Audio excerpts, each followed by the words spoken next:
Salut à tous les passionnés de football, et bienvenue sur Juste un fan de foot, la chaîne qui vit et respire le Paris Saint-Germain au quotidien.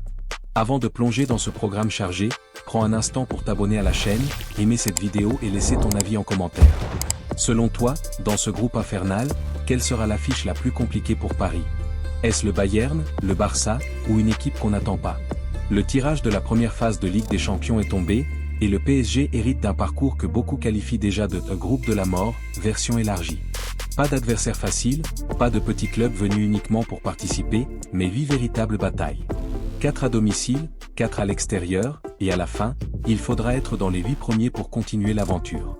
Et forcément, le premier nom qui attire l'attention, c'est le Bayern Munich. Les deux clubs se connaissent par cœur. Depuis la finale de 2020 remportée par les Bavarois 1-0, les confrontations se sont multipliées.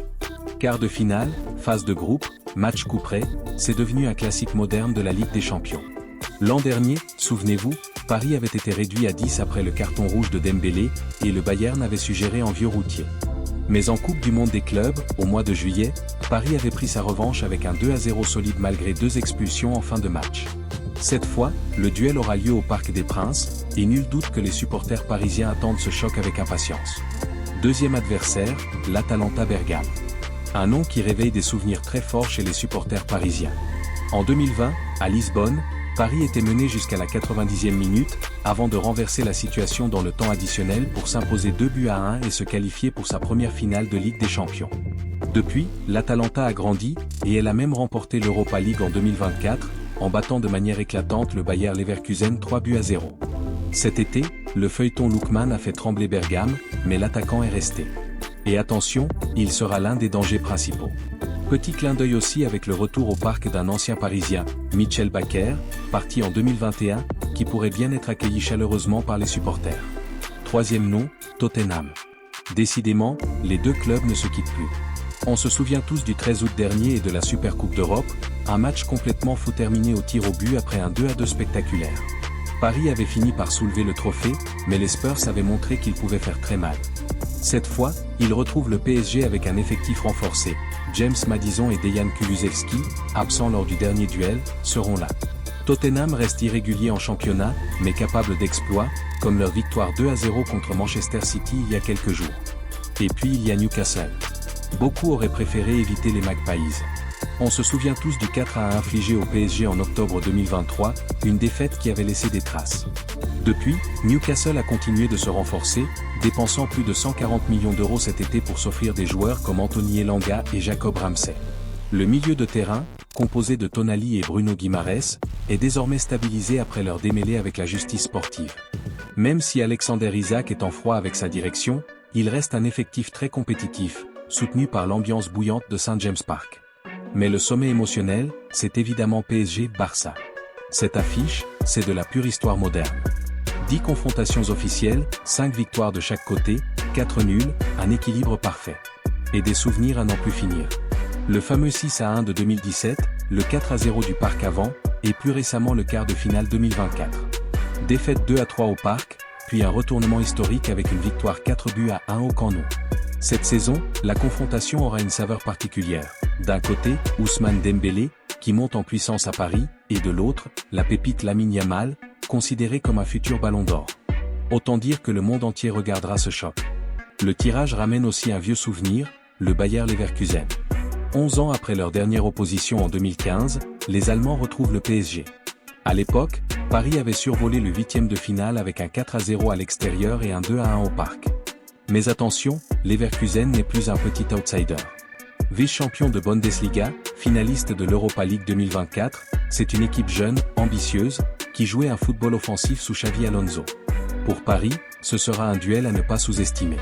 Autre affiche inédite, PSG contre Sporting Portugal. C'est la toute première fois que les deux clubs s'affrontent en Coupe d'Europe. Le Sporting reste un grand nom du football portugais, formateur de talents comme Cristiano Ronaldo ou Luis Figo, mais il devra composer sans son buteur Victor Gyökeres, parti à Arsenal. Reste que Lisbonne est un stade où il n'est jamais facile de gagner. Enfin, méfiance avec l'Athletic Bilbao. 4e de Liga l'an dernier, les Basques ont construit un projet solide basé sur leurs joueurs locaux. Dans les buts, Unai Simon est une référence européenne. Devant, les frères Williams, Nico et Inaki, peuvent faire exploser n'importe quelle défense avec leur vitesse. À San Mamés, l'ambiance est électrique, et beaucoup d'équipes plus huppées s'y sont cassées les dents. Si tu apprécies ce tour d'horizon, pense à t'abonner et à partager la vidéo. Ça aide énormément la chaîne Juste un fan de foot à grandir et ça me motive à te proposer toujours plus de contenu sur le PSG. Évidemment, Luis Enrique a réagi à ce tirage. Fidèle à lui-même, il a glissé un trait d'humour en conférence de presse.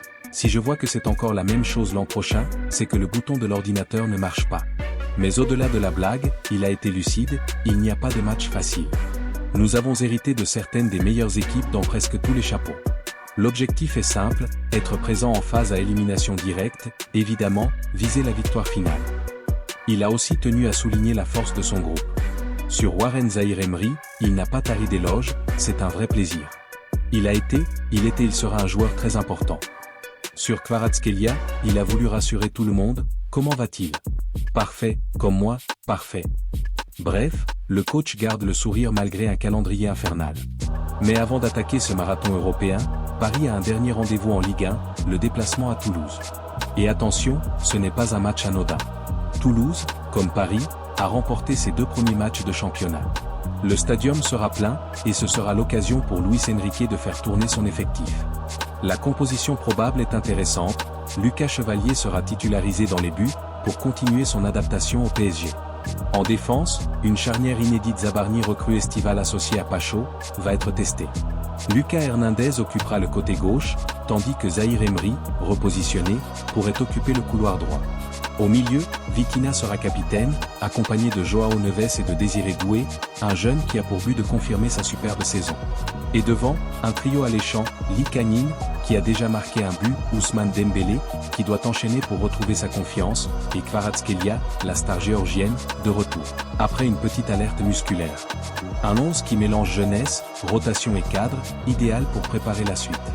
Car après Toulouse, Paris enchaînera avec Lens au Parc, puis l'entrée en Ligue des Champions et surtout le Classico contre l'OM. Alors les amis, j'ai une question pour vous, quel match de Ligue des Champions attendez-vous le plus cette saison? Le duel face au Bayern? La rencontre contre le Barça? Ou bien une affiche plus inattendue, comme face au Sporting Portugal ou Bilbao? N'hésitez pas à me le dire en commentaire, et surtout pensez à aimer la vidéo, à vous abonner à Juste un fan de foot et à activer la cloche pour ne rien manquer de l'actualité du PSG. Merci d'avoir suivi cette vidéo jusqu'au bout. Prenez soin de vous, et comme toujours, allez Paris!